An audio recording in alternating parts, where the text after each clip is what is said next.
From stand-up to SNL to the world, Eddie Murphy has been making audiences laugh for generations. And when I first came out, you know, I borrowed Richard's form. You know, I was like Richard was, and then you come into your own. His incredible ability to completely transform from one ridiculous character to the next and still have audiences in the palm of his hand is truly unmatched. Hold your applause. Hold your applause, please.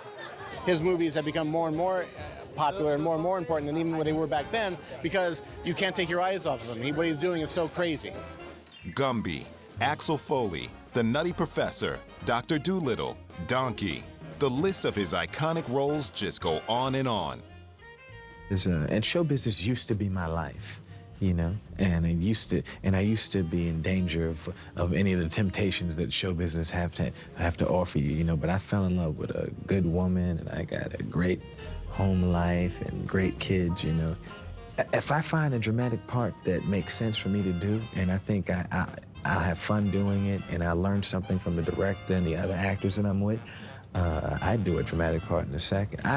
I'm the comedian that puts out music records every year, so doing the drama isn't really a stretch for me. I mean, I sing ballads. Now, that's a stretch for a comic to be strumming a guitar, talking about how much he loves you. So you know I ain't afraid to do no drama. You know? It would be a disservice to call Eddie Murphy the greatest African-American comedian of the 80s because he's not just the greatest African-American comedian of his era. He is the greatest comedian of his era.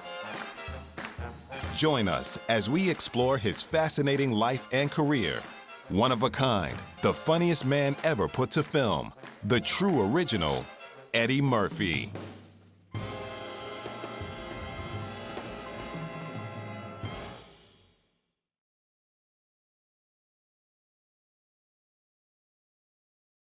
I'm always telling people that you can be taught to be an actor. You can be taught to play an instrument, you can be taught to dance, but you can't be taught to perform, and I've always been a performer.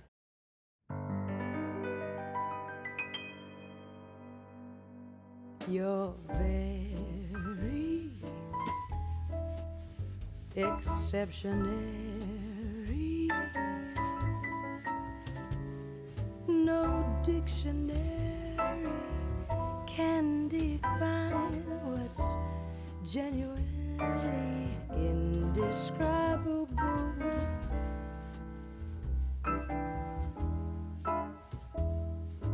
Growing up wasn't easy for a young Eddie Murphy.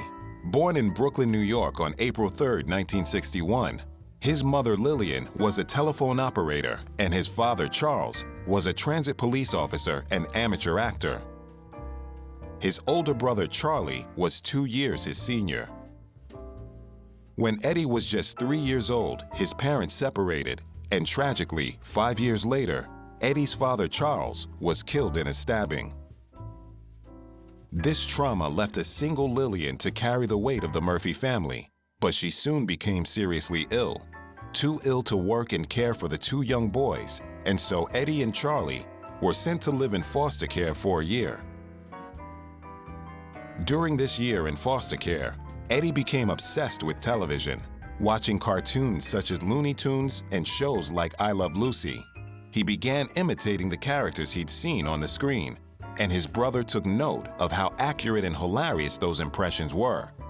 Eddie has said himself that he was just always funny. He grew up funny. He always had a great sense of humor, but certainly that very difficult time must have been part of why he so honed and sharpened his skills at making people like him and making people laugh. Eddie Murphy was incredibly popular as a kid in school and all through high school. I think he was even voted most popular kid in his high school class.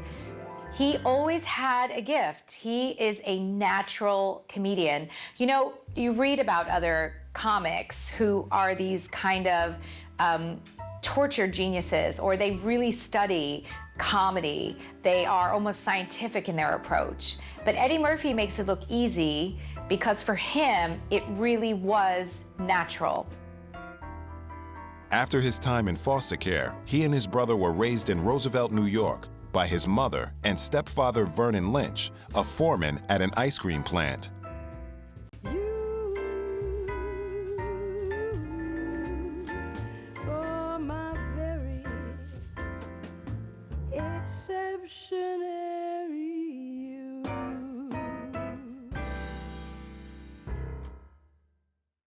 My parents used to say, get into your books and stay in your books, and show business is too sometimey, and teachers thought my teachers thought I was crazy. They just thought I was a disruptive kid in class. I didn't get that much encouragement, but I knew what I wanted to do. And I did, and I put all my energies into it.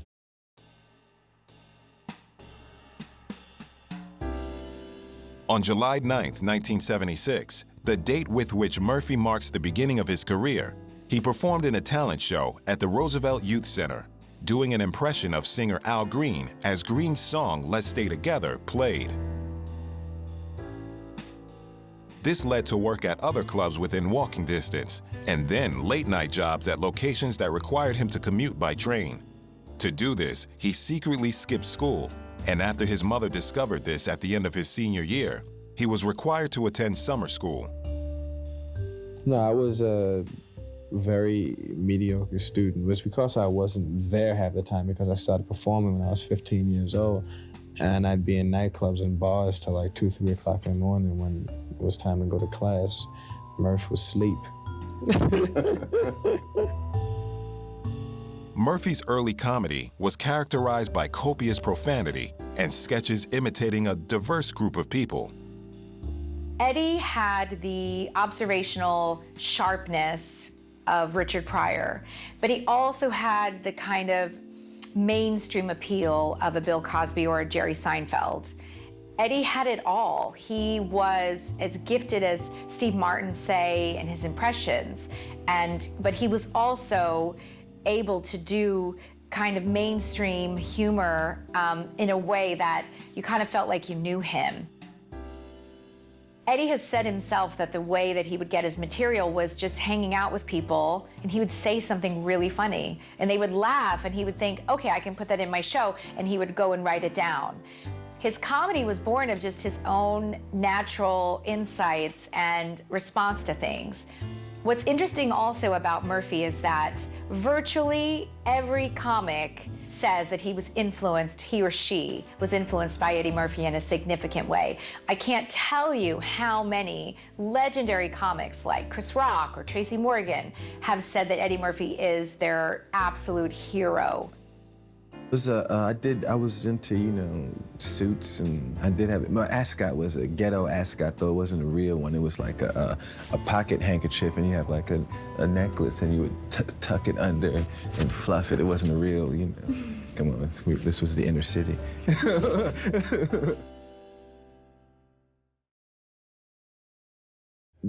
I think they're real insecure with themselves, most comics, and hide behind it.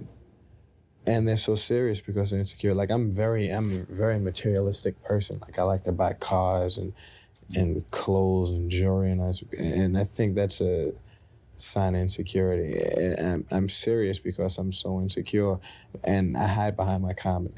So from high school, actually, Eddie Murphy declared on his graduation yearbook that he wanted to be a comedian. That was his career aspiration. And there's a reason we like him so much, because even in high school, he was voted most popular by his other schoolmates. And after he graduated, he was doing a lot of local clubs and doing performances. But then he heard Saturday Night Live was looking for a black cast member to join their ensemble. Rumor has it he called every single day, just was unstoppable trying to get on to Saturday Night Live. And this is 1980, 81 we're talking about. Finally, after 6 times auditioning for the show, they let him join the cast as an extra. So you'd see him in the background and in scenes like that. He wasn't one of the main players. And then one night something went wrong, and there was 4 to 5 extra minutes left at the end of the show. And literally, he was grabbed by one of the producers of SNL, was like, right, this is your chance. And he just went up, busted out one of his acts, and literally, his life changed overnight. Eddie Murphy single-handedly revived Saturday Night Live. For 5 years, when Eddie Murphy was on the show, he was the reason, basically, that the show was successful and even stayed on the air.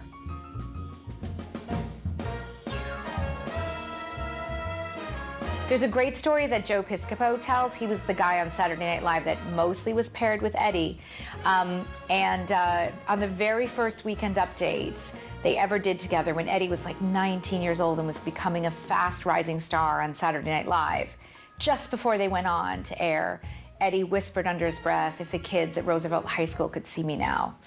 And he was just out of high school. I think sometimes people forget how young he was when he became a global superstar. You know, this was during 80 to 84 were the years that Lorne Michaels wasn't really involved, who's widely credited for being the genius behind Saturday Night Live. And these were years where Saturday Night Live was considered to be kind of heading into the wilderness, and nobody knew if it would even remain on the air. Everyone, from journalists at Rolling Stone to commentators and experts, say that Eddie Murphy is single-handedly, basically, the reason that Saturday Night Live stayed on the air. His comic genius, his widespread likability, and the ability to make people laugh from every background, demographic, race, whatever. He was universally funny and liked. He appealed to everyone. And he's a big reason why Saturday Night Live was and is the success it is today. In 1982, Murphy made his big screen debut in the film 48 Hours with Nick Nolte. 48 Hours proved to be a hit when it was released in the Christmas season of 1982. Nolte was scheduled to host the December 11, 1982 Christmas episode of Saturday Night Live, but became too ill to host, so Murphy took over. He became the only cast member to host while still a regular. Murphy infamously opened the show with the phrase, "Live from New York, it's the Eddie Murphy Show." And got off the plane, he vomited on my shirt. We realized Nick was too sick to do the show. And that's too bad, because Nick was gonna be in some real great stuff tonight. But I know you people tune in to see one of the stars of 48 Hours host the show, and damn it, you're gonna see it, because I'm the host of the show. Live from New York, it's the Eddie Murphy Show!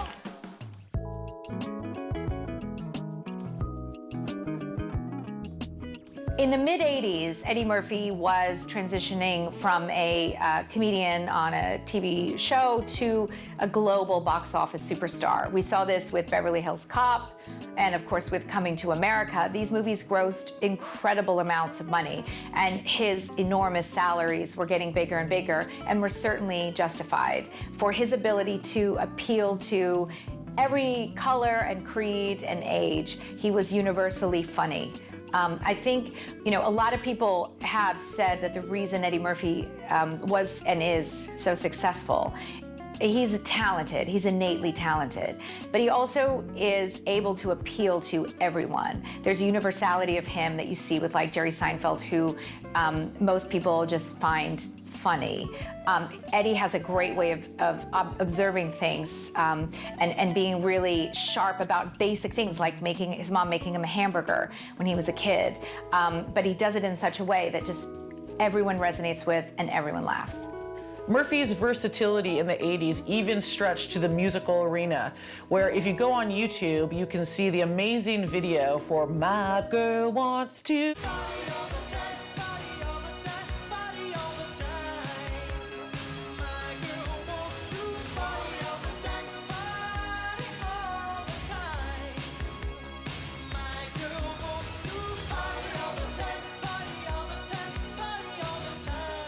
And of course, this is when MTV was the pinnacle of culture makers. So that video was in high rotation. I could be wrong, but I believe he's wearing leather pants in the video.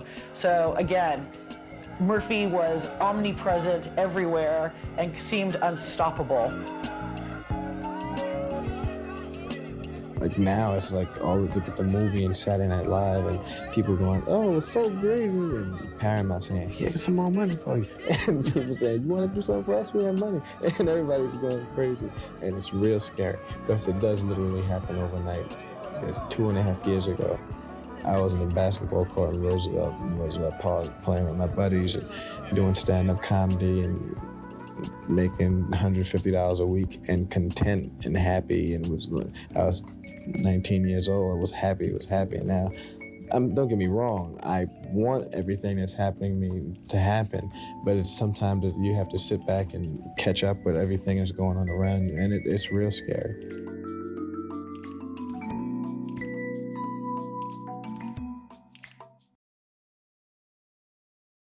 The following year, Murphy starred in Trading Places with former SNL alumnus Dan Aykroyd.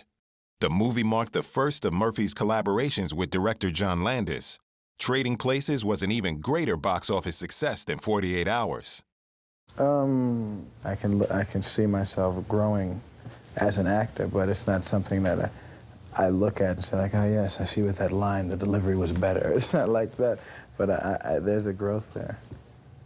I'm never going to do a serious movie or anything like that, and I'll never do, like, an idiot movie where I'm, like, this real bigger-than-life jerk character, maybe, but I don't know. Maybe, do you think I was cool in Trading Places? Yeah, maybe pretty cool. Well, I guess so, maybe. I don't know. How was working with Aykroyd as opposed to Nick Nolte? Was there a difference in the two of them? They're both very different characters. Yes, they're very different. Very different, but they're both as professional as each other. They're both always there for you when you're acting, with the eyes. Both real good actors. Did you think being a comedian in any way, you know, Nolte's done a lot more, you know, drama. Me and Danny related more. Like, I could talk to Danny a little easier than Nick.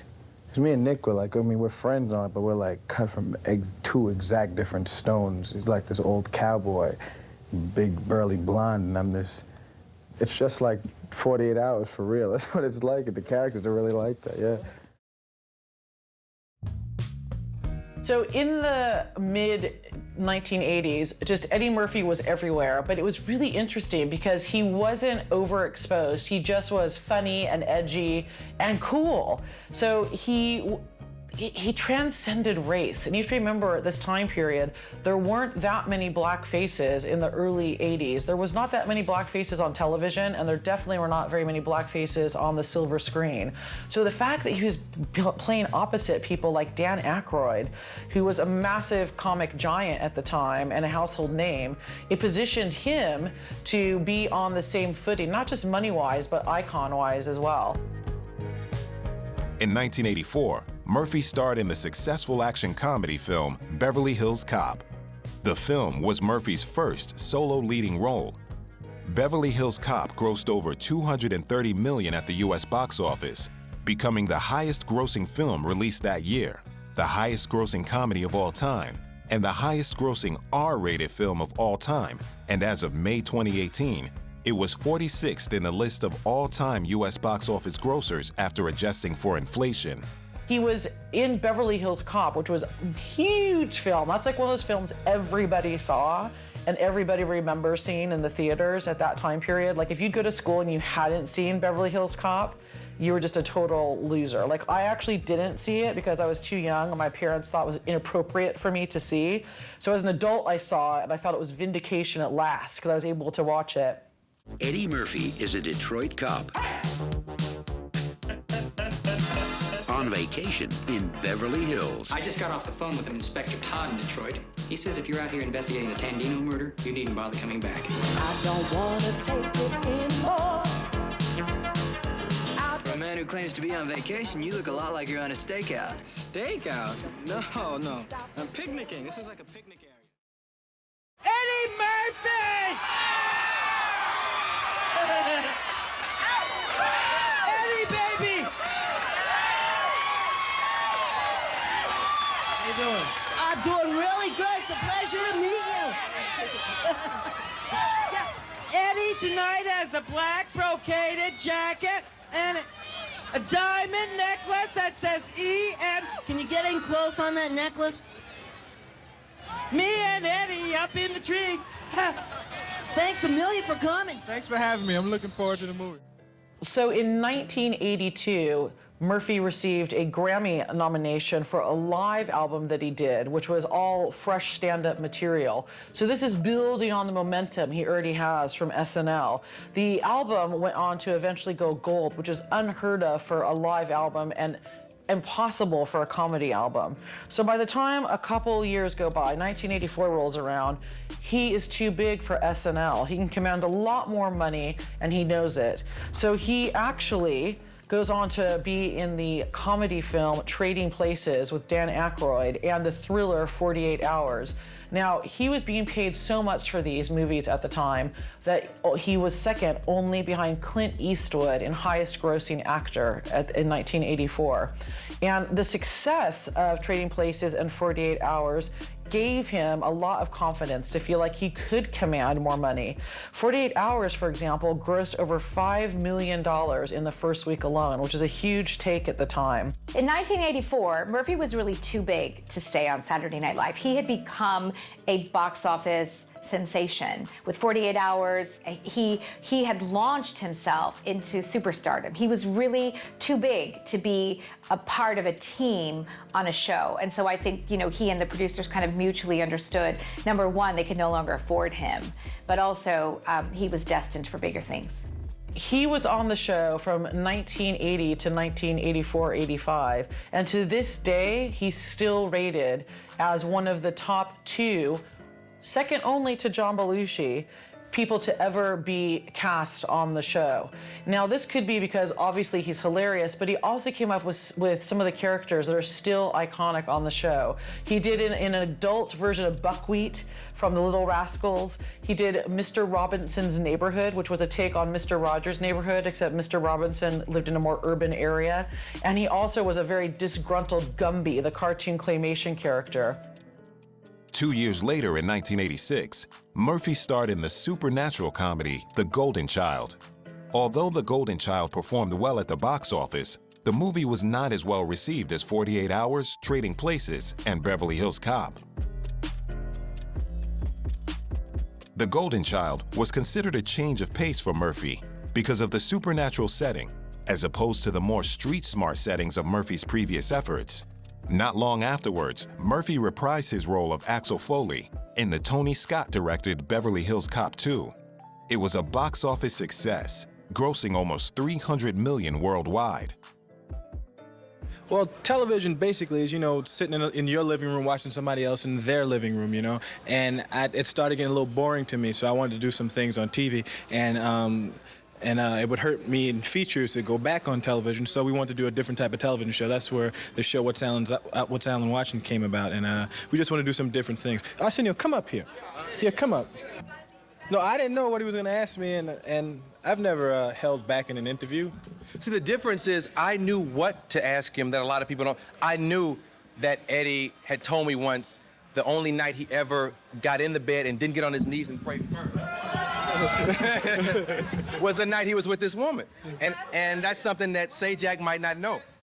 Yeah, I look at show business as and show business used to be my life, and I used to be in danger of any of the temptations that show business have to offer you, but I fell in love with a good woman, and I got a great home life and great kids, so show business is, and it's really cool. It worked out just as I turned 30. I'm 33 now. Just around that time, show business got old right around the same time as I did. That's what it was like. It was like, I had my parties and I had my fun and I did all that old stuff. And now it's a different kind of fun. Now it's, I'm living my life again, and I'm seeing I'm connected. It's like when you have kids. With me, it made me. Gave me insight to my parents, and it made me start like you're living your childhood over again because you see your kids, So that's where I'm at now. If I find a dramatic part that makes sense for me to do, and I think I'll have fun doing it, and I learn something from the director and the other actors that I'm with, I'd do a dramatic part in a second. I'm the comedian that puts out music records every year, so doing the drama isn't really a stretch for me. I mean, I sing ballads. Now, that's a stretch for a comic to be strumming a guitar, talking about how much he loves you. So I ain't afraid to do no drama.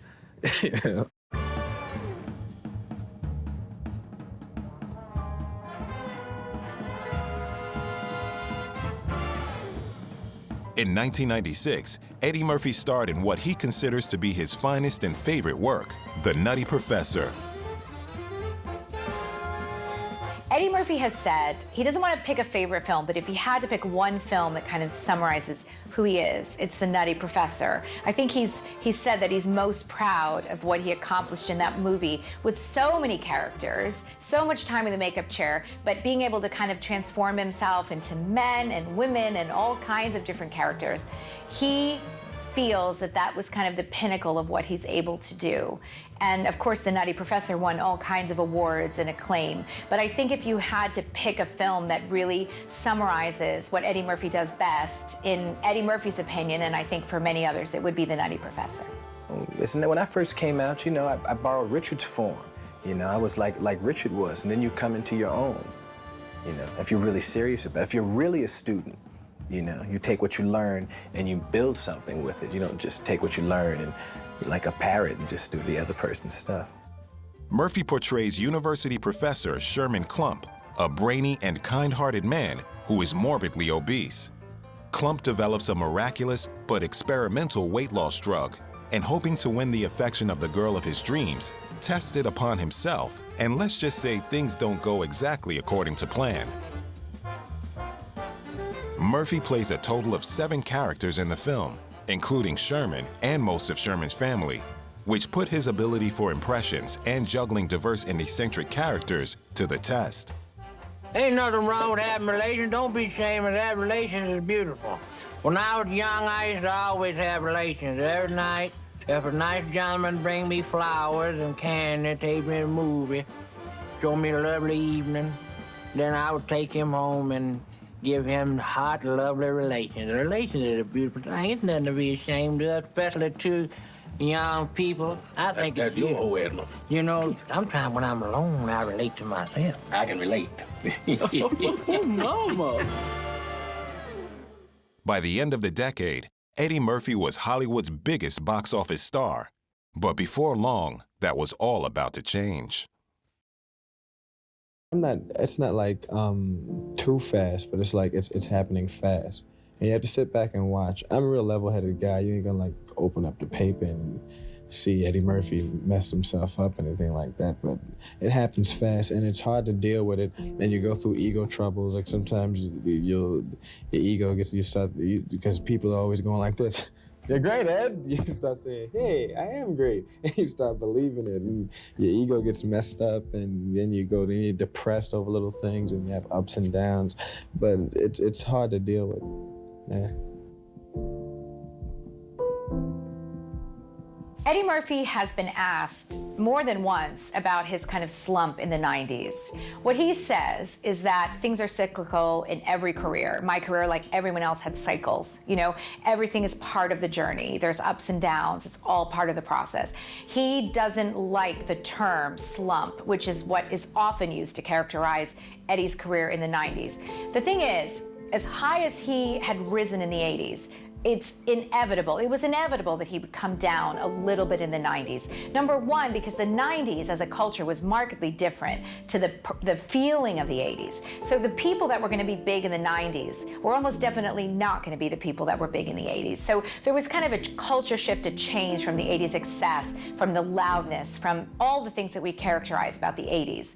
And Eddie Murphy, who already had an enormous talent and an enormous voice, got a little bit lost with some of his film choices. You know, Beverly Hills Cop 3 wasn't great. Critics didn't love it, didn't do as well at the box office, and Murphy himself has said that, you know, he didn't really like that movie. I think Eddie was kind of a product of his own success in a way that, you know, sometimes when you're so good at something and it's so effortless and you're making all this money, there isn't as much work maybe put in to the product, to the writing of the script, to the, you know, making sure everything is perfect. And Eddie wasn't a part of as much a part of successful films in the 90s, and he definitely was on the career downward slope at that stage. At 4:55 a.m. on May 2nd, 1997, Los Angeles police officers followed and pulled over a Toyota Land Cruiser. It was then discovered that the driver was actor Eddie Murphy. Murphy was questioned, then released, since nothing illegal had occurred. However, Shalimar Seulo was seen entering the car and was arrested on an outstanding warrant for prostitution. By the next morning, the story made international news, with a tabloid paying Shalimar's $15,000 bond for details on her arrest. On the heels of the Hugh Grant and Divine Brown incident, which halted Grant's career, the media were relentless in pursuing Murphy on this event. despite his insistence that nothing untoward had happened. Of course, in 1997, there was a big scandal involving Eddie Murphy because he'd been caught with a transgender prostitute in his car. And Eddie's explanation was that he was just giving her a lift, giving her a ride. And later, she sold her story to one of the tabloids and said that he'd offered her money to see her in lingerie or something. Now, at the time, Eddie was married, and his wife, Nicole Miller, they were married, and so, of course, you know, here's a family man stepping out on his wife, and it's a prostitute, and it's a transgender prostitute. So, obviously, it was very sensationalized in the papers. Eddie's defense has always been that he was being a good Samaritan and giving her a ride. But the actual fact is, you know, when you compare it to other celebrity scandals, say Hugh Grant, who were caught with prostitutes, there was always that kind of sense that there'd been some activity going on, there'd been some act that they were caught in. In the case of Eddie, he really, the transgender prostitute was actually dressed and sitting in the car. So there really is no way to prove that anything untoward happened. You have to kind of decide what you believe.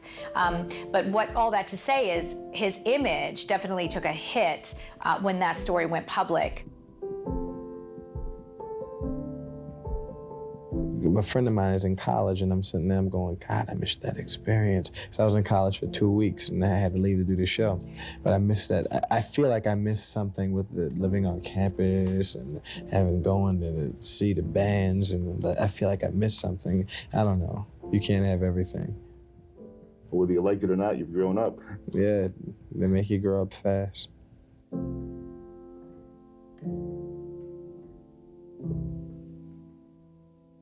But they don't, the people don't want to eat. This is about the People's Choice Award. Nutty Professor. Yeah, the Nutty Professor and the People's Choice, and we are very happy that the people like that movie. And maybe next year I'll come talk about Metro if they go see that one. You know, we're talking about a movie they ain't even seen yet. They like this one. It was actually great. I'm gonna keep this one. You know, my mother I used to, when I was younger, if I would win something, I would just give it to my mother. You know, now my mother had all my stuff, and it's been so long since I won something. I think I'm gonna keep this one, so I have one. In the house on the shelf. Yeah. You know, people wonder, how did Eddie Murphy come back from not only having a career slump in the 90s, but also having a scandal? African-American performers don't always get more than one chance. You know, whereas you see with like white male performers, they get to go to rehab, they get to be caught with prostitutes, and they always come back. People forgive them. African-Americans and people of color don't always get all of those chances. Usually they have one scandal and they're done. And so Eddie Murphy, when that happened in 1997, and he was had a transgender prostitute in his car as a married man, there were a lot of people who thought it was over for him. Now, the way that Eddie came back is through family movies.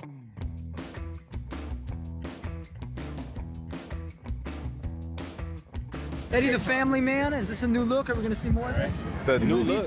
The family type. I've been doing all different types of movies. Did you enjoy being the family man? Oh yeah, I just enjoy being in the mix. After a quiet moment away from the spotlight, Eddie Murphy began what would become a monumental return in what many would come to see as a move of pure genius. Murphy's appearance as the charming and fiery dragon Mushu in the 1998 Disney animated film Mulan introduced the wisecracking and quick-witted star to a brand new generation of fans.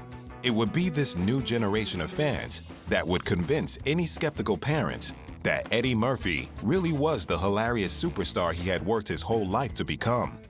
From animation to live action, Murphy went on to star in the charming retelling of the classic tale, Dr. Dolittle. So you have to remember, the parents of these kids had grown up with Eddie Murphy in the 80s with Saturday Night Live and Beverly Hills Cop, but they'd also seen him in the 90s through all the different scandals and weirdnesses. Their kids, however, had never known anything about Eddie Murphy or experienced him. So as a kid, if they watch Shrek, that is going to be their first impression and interaction with Eddie Murphy. And Shrek is a massive turning point for him. From live action back to the world of animation and to what many fans argue as Murphy's crowning achievement, Shrek. And of course, the outrageous and inimitable Donkey.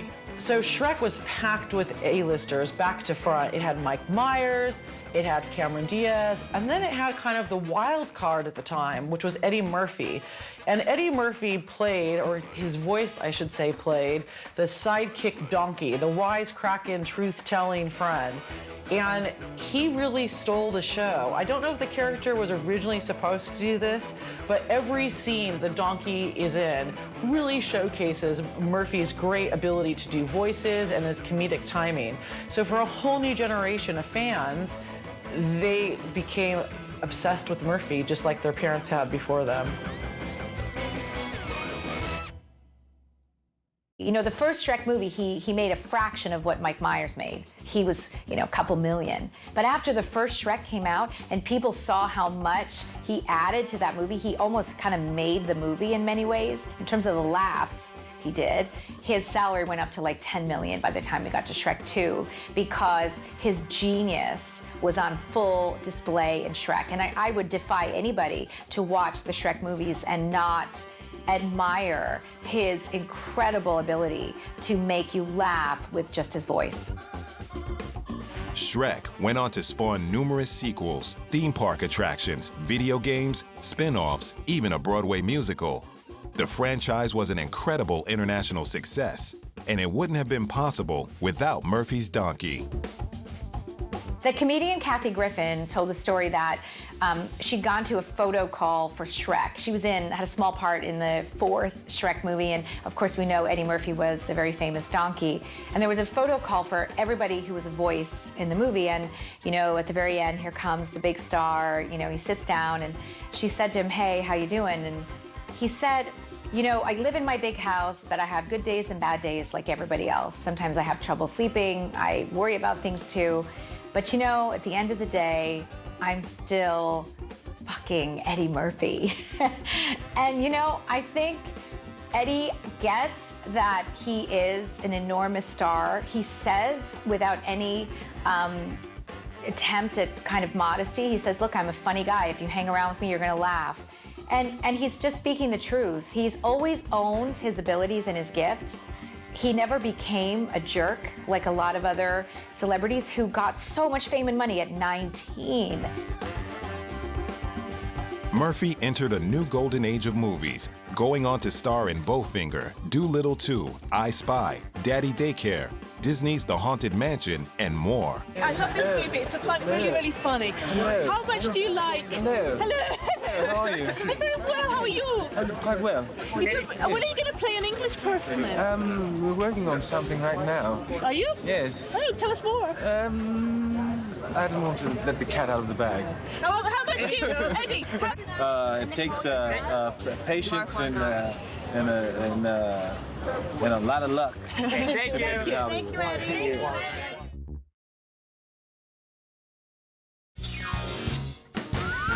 Hey, thank you so much. You're saving Jimmy's life. I'm at your feet. I'll do anything for y'all. Exactly what would you like Jimmy to do for you, baby? I know what's happening. I've been around. I don't believe this all can be happening to me.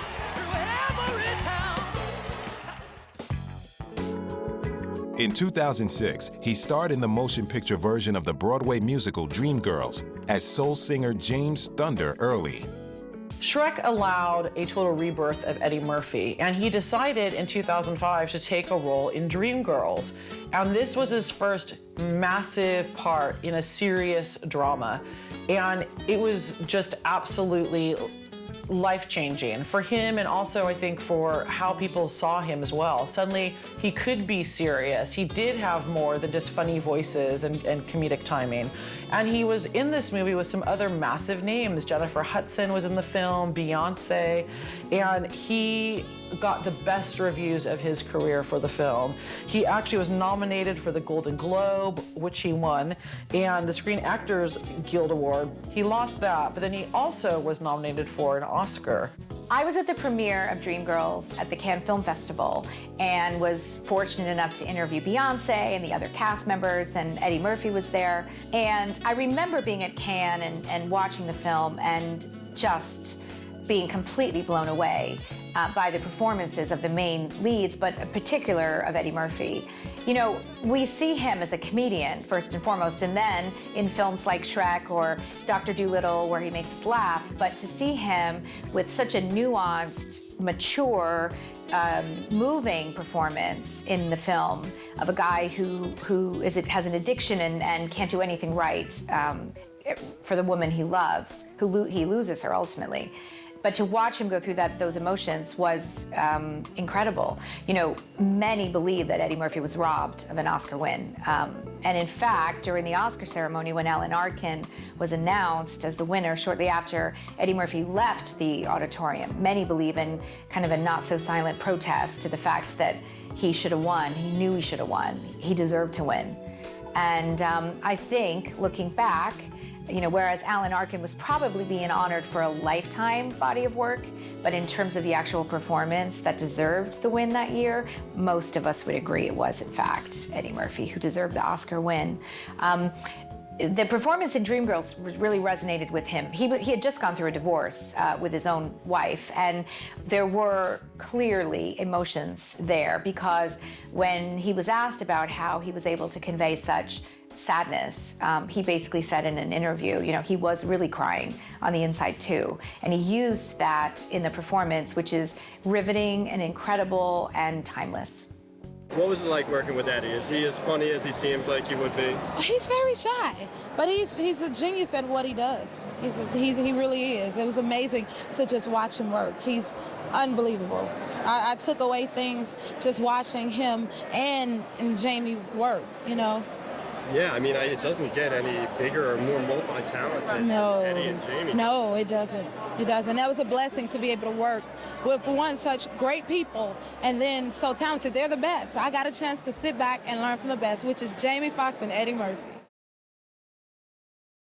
Basically, he was all we had. Like, he set the bar when he was 19, and then again at 20, and then at 23, and then, you know, he did SNL, then he did all the movies, and now he's, you know, just did Dreamgirls and Norbit. So at every opportunity, he set the bar, and nobody's been able to beat him, ever. It was speculated that one of the reasons Murphy lost out on winning the Academy Award was the negative reviews of his subsequent film, Norbit, released in early February 2007. Murphy notoriously exited the 79th Academy Awards as soon as Arkin was announced the winner. Despite the strong critical reception of his serious performance in Dreamgirls, Murphy wasn't about to wave goodbye to a lifetime of being funny. He continued to star in comedy blockbusters alongside a multitude of movie legends. In the 2011 film Tower Heist, Murphy starred alongside Ben Stiller, Matthew Broderick, and Casey Affleck as a conspiring thief. I can do Blue Steel for me? You ready? I don't know if I can do Blue Steel. Here you go. This week. Which camera? Okay. I don't know if it's gonna come out Blue Steel. This one. Okay, ready? 1, 2. You're gonna do 3. Yeah, come on. That's Blue Steel, and this is called Black Iron. Black Iron. Hey, now, if you do Zoolander, I want to be a cameo as a crazy model, some arch-nemesis. When you do the walk-off, if you do another walk-off. Be careful what you ask for. I'm serious, I'll do that. Black We're going to see you in Zoolander 2 now. That would be amazing. Black Iron. Eddie Murphy has been accused in the past of being a recluse. He did a Barbara Walters special, and she point blank said to him, you know, you're a recluse, which he denies. But the reality is, Eddie doesn't really do much. He doesn't do the circuit. He doesn't show up and get papped. He doesn't go to Hollywood parties. He really is a stay-at-home guy who hangs out with the people closest to him. It may be partly because he has 10 kids, so he's probably really busy with children. He recently had grandchildren, so he's very busy with family. Eddie has never been a part of the Hollywood scene, and in fact, he took umbrage when he was asked about, doing drugs, and he said, I don't need to sniff cocaine to be funny. And of course, in the 80s, when Eddie was at the top of his game, cocaine was everywhere, especially in media. But he was never a druggie. He was never into that. He was never a big partier. He is he's a very good example of what you see is what you get.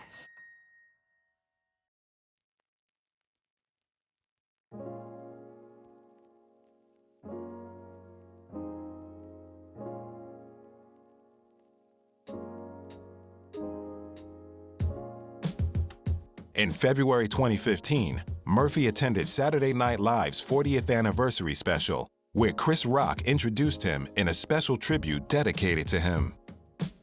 On October 15, 2015, Murphy was awarded the Mark Twain Prize for American Humor at the Kennedy Center in Washington, D.C. Those who honored Murphy at the event included Dave Chappelle, Chris Rock, Trevor Noah, George Lopez, Kevin Nealon, Kathy Griffin, Tracy Morgan, Joe Piscopo, Jay Farrow, and Dick Gregory.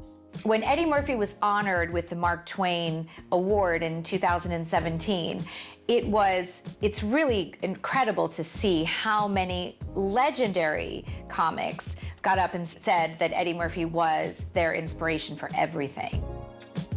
It was interesting watching Jerry Seinfeld, who has a show called Comedians in Cars Getting Coffee, and he actually said when he sat down with Eddie that he thinks he's the greatest comic, of his era, completely, hands down. And those guys, Jerry Seinfeld and Eddie Murphy, used to play a lot of comedy clubs together, so they kind of came up together.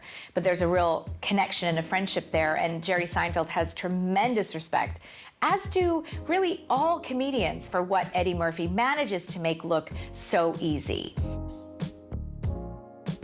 In October 2019, Murphy produced and starred in Dolemite Is My Name as Rudy Ray Moore. The film was distributed on Netflix and received overwhelming critical acclaim.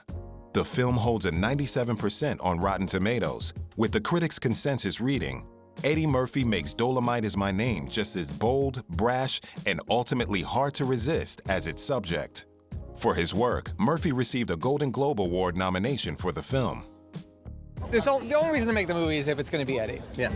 And so when we were writing every day, we just kept giggling, and we would put in jokes that we knew only Eddie's going to get. A uniquely inspirational story. There's nobody else like him. Nobody else did it like him. I think that's why, over the years, his movies have become more and more popular and more important than even what they were back then, because you can't take your eyes off of him. What he's doing is so crazy. It was really interesting watching Murphy go back to Saturday Night Live in 2019. He was promoting a film he had done on Netflix called Dolemite Is My Name, and he was such a big deal that all the big players from the show wanted to come back the night that he was there, like Chris Rock, and be part of it. Tracy Morgan was there. They wanted to honor him in some way because he is a really big part of the success of Saturday Night Live. When Rolling Stone named the best players on Saturday Night Live, and I think there were like 140 that they could choose from, number 1 was Belushi and number 2 was Eddie Murphy, for the way that he transformed and elevated the show. This was his first time hosting since 1984. His hosting duties received overwhelming acclaim from audiences and critics alike, making it the highest watched episode since 2008, when Tina Fey played Sarah Palin. Comedians Dave Chappelle, Chris Rock, Tracy Morgan, and Kenan Thompson welcomed Murphy back in the opening monologue. Murphy went on to reprise his popular SNL characters such as Mr. Robinson, Gumby, Buckwheat, and Velvet Jones. In 2019, it was announced that Murphy and most of the cast will be reprising their roles in the Coming to America sequel, Coming to America, which is set to be released in 2020. On December 6, 2013, it was announced that Murphy would star in a 4th film of the Beverly Hills Cop series. Brett Ratner would direct the film, Jerry Bruckheimer was confirmed to produce the film, and Josh Applebaum and Andre Nemec would write. In a June 2014 interview, Murphy discussed the plot of the film, stating that it would take place in Detroit and they would actually film in Detroit, bringing in an estimated $56.6 million to the state of Michigan. On June 14, 2016, it was confirmed that Murphy was still set to reprise his role as Axel Foley in a fourth film. In December 2019, it was reported that Netflix would distribute the film.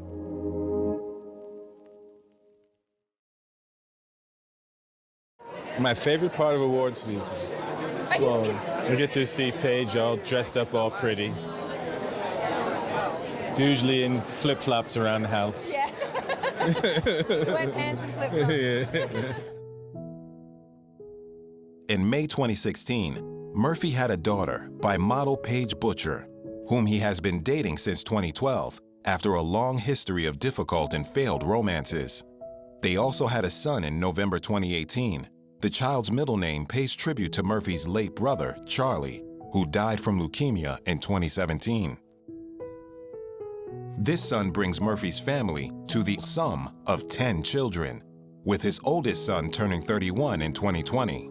On Christmas Day 2018, the Murphys shared a rare family portrait on Bria Murphy's Instagram account. Eddie has stated again and again that his children are his entire world.